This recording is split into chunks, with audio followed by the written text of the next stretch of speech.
Okay, this is a quick comparison, or hopefully quick comparison, of a couple of camera bodies.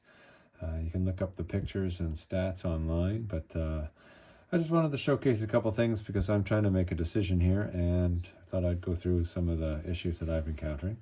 This is a Canon 5D Mark III, pretty standard body, and it's their usual SLR DSLR size, so it fits in your hand nice. It's solid. Most people kind of know that feel. This is the new one that is causing some interest in my world, is the Canon R6. It's a wee bit smaller, definitely a bit lighter, that's for sure. You compare the two.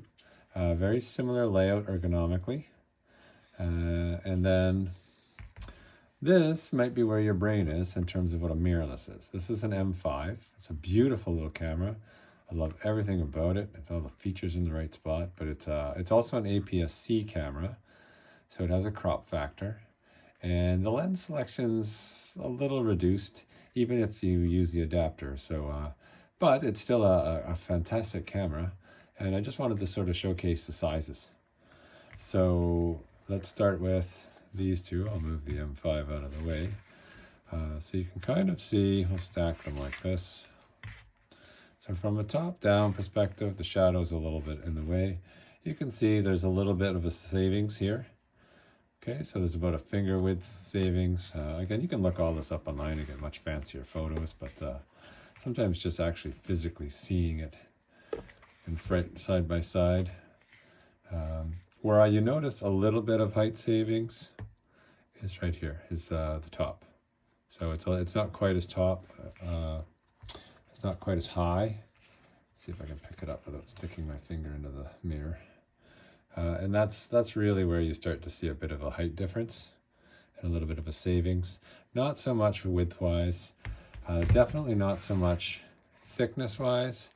It looks thicker right in here because of the mirror's offset, or there's no mirror, but the grip is about the same dimension. So, and if you want to use this with EFS lenses, sorry, not EFS, EF lenses, then you need an adapter on the R6, and that's where it really starts to look exactly like the 5D Mark III.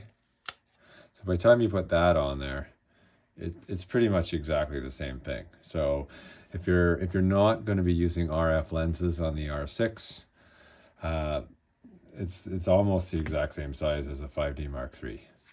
Okay, which is the same as a 5D Mark IV and II. They're all about the same size. What you will see is significant size differences. The M5, the whole M series is really quite small. You can see compared to look at that, compared to the 5D Mark III, it's huge, right? And the 5D Mark III is huge compared to this camera. It's a lot smaller in all dimensions. The cool part is, and this might be surprising to you, is this is actually a 24 megapixel sensor, where this is 22 and this is 20. So this actually records more information. It does it on a smaller sensor, so there are some drawbacks to that, and some positives as well. So my current dilemma is that to me, these two cameras combine to make this guy.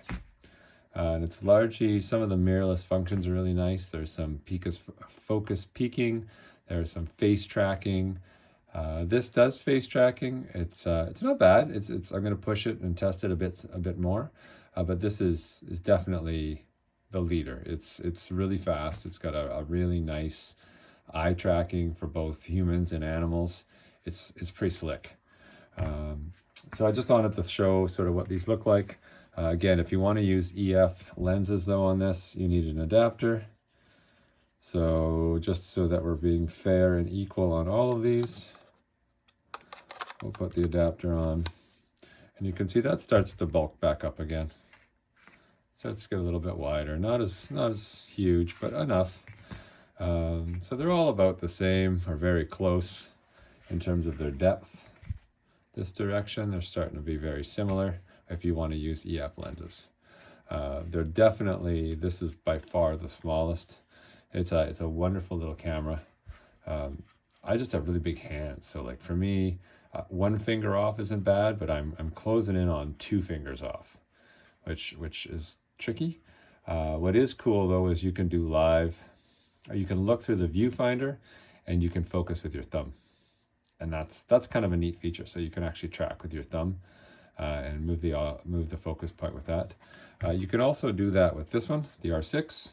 The problem is it's such a bigger body. Like you'll notice I can't reach this side. So if you're going to try and do thumb tracking or thumb focusing, you really have to get it away from your eye and just do it on the live view screen. Okay, and then of course the 5D Mark III doesn't have any touchscreen features or anything, so it's just straight standard shooting. So 61 points of autofocus, covers most of the middle, which in my experience that's usually all I need. This one here, this is the new, it's like 5,600 autofocus points. It's really quite smooth. You use a little joystick and it just zooms around. It doesn't jump, it just goes around like a mouse. Goes almost to the edge, if not to the edge, but I can't imagine why you would be focusing on anything right on the exact edge of the frame, but who knows, you can do it. And this one's a little bit similar. It's mostly center focused. And yeah, I just thought it was kind of a neat comparison. You can see on the tops, there's just so much that's different. And they're all wonderful cameras. You really can't go wrong. They all take amazing images. I didn't notice any major ISO differences between these two. You start to notice it a bit with the crop sensor, obviously. It's a smaller sensor. So as you start to crank up your ISO, it starts to get a little grainier. But really, if I was going to say anything about them, if you're doing scenics and stuff that's not really moving fast, 5D Mark III is fine. I didn't notice any really discernible difference between the image files I got from both. By the time you post-process, it doesn't really matter. It didn't seem to me, at least. I'm not pixel peeping or getting in there. I'm just making 2 images look the same, and they did. So if you're trying to track moving objects, and I would say specifically humans and animals, then this is where you want to go for sure. But if you're shooting cars, skiers, things that like aren't necessarily, don't have a face to recognize, then 5D Mark III is pretty good too. This is a lot faster though in terms of its frames per second. It's anywhere from 12 mechanical shutter to like 20 electronic shutter. It's like taking a video, and you don't even hear it. So it's a little freaky. You can blow through about 100 images in about 5 seconds, and it's basically recorded a movie. So yeah, if you want to see what they look like with a lens on, I'll just throw got a 50mm here, pretty standard. I'll move that guy out of the way, and this is what I've been shooting a lot with lately, and you'll notice by the time you line them up, that's about the same size. So you're not really getting a huge savings in size.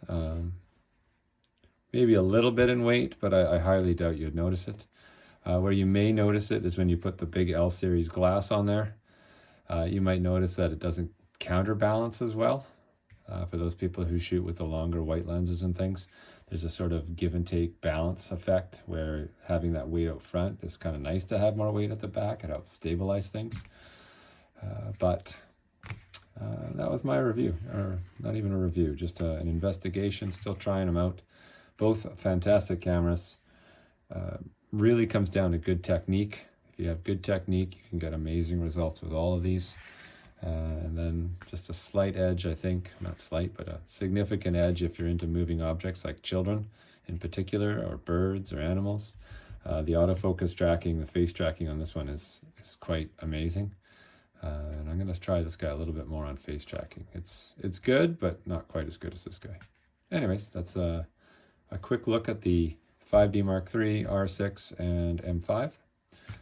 So travel and lightweight, sort of in between, fast action, that's got the smallest megapixel count, and just an all-purpose great camera, the 5D Mark III. If you're skilled and learn how to use it proficiently, it delivers. Thanks.